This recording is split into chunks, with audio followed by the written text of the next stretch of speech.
Yeah, I think, on another side of that is I think a lot of people tend to struggle with retaining that knowledge. So I think sometimes community can help, but in general, like, what is your best tips for retaining knowledge when you're reading books and actually putting what you learn into action?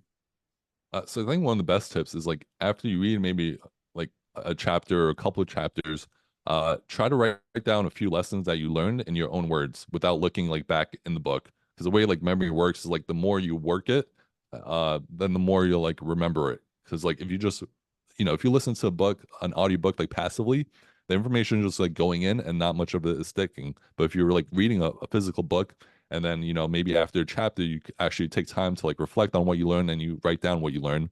That really helps like solidify what you're learning.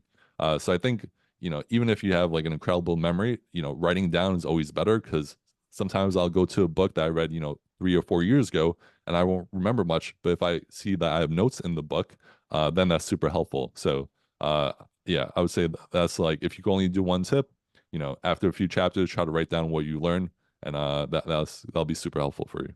Yeah, I also think it helps. Like, for example, I'm reading Day Trading Attention right now, and some of the things that Gary Vee says in the book, I'll just go try immediately. I think that kind of helps too. If you're really just someone that's like reading a book, if you can just go put it right into action just to see if, just test it, or even How to Win Friends, Influence People. Like, if you go and just say, hey, the first five people I talk to, I'm gonna say their name, whatever it is, I think that really makes a big difference.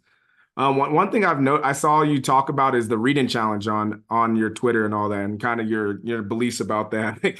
How do you suggest people balance their desire to consume a large amount of books with their need to like deeply understand it? Like, when we're talking about applying it, because I think so many people are like, all right, I need 100 books, I need 200 books, but the applying it, I think, is very important as well. Yeah, I think people start to think like, oh, like if I read 10 books and maybe like three of them changed my life, then if I read 50 books, 15 of them will change my life. But that's usually not how it works, because you're spending.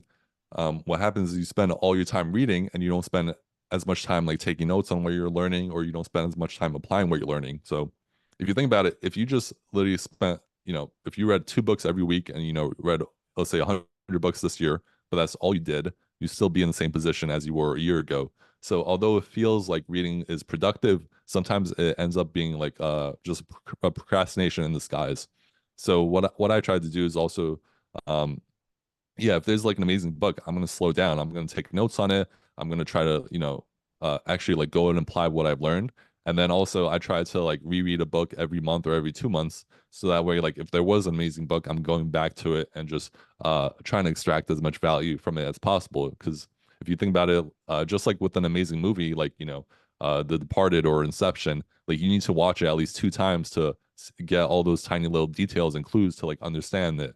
Same thing with the best books. It's like you need to reread it like twice or sometimes 3 times to really extract all the value from it. So I would say try to focus on quality over quantity, and it's not how many books you get through, it's how many books get through you that count. Yeah, that's well said. Recently, I've done that a lot too. Like, over like maybe the last 3, 4 years, I'll just reread the same books. Like, I'll enjoy a book and I'll go back to it a year later. Like, I've read that George Lucas book like 4 times. Every time I read that book, I'm just like, goodness gracious! Like, the way he structured deals and how he thinks about leverage, all that makes a big difference. But I think too many people don't go back to those books they love. They'll say, oh, I just want to I just want to get to this level of, I want to get to 100 books. So they just forget that there's so many, the books that had the most impact on your life will just continue to have it at different stages. Like, what you thought was important 3 years ago, you come back to it now and you're like, whoa, I understand this part now, right? Yeah. Yeah. So talk to me about like your leadership skills. Like, I know readers are leaders. So how has books helped you become a better leader? Uh, well, I don't have a team or anything like that, so I can't really apply any of like the leadership books that much. Unless like maybe the book Extreme Ownership by Jocko Willink comes to mind. And that book is just talks about how take ownership for everything in your life. So I think that's one of the rare books that you can apply to just your personal life.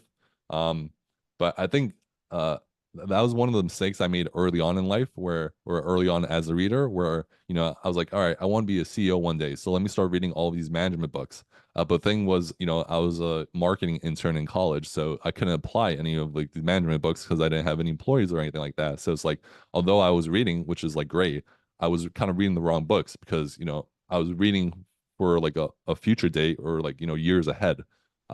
So I came up with this rule: read it when you need it. So instead of reading a book that you think that will be helpful like years from now, read the books that will help you today and that you can implement today, and those will be a lot more interesting and attractive and more enjoyable to read, and like better ROI on your time versus reading a book that you might need years from now. If you enjoyed that clip, make sure you head over to www.bookumapp.com to download our app so you can connect with your favorite bookish content creators, start conversations, and start your own book club.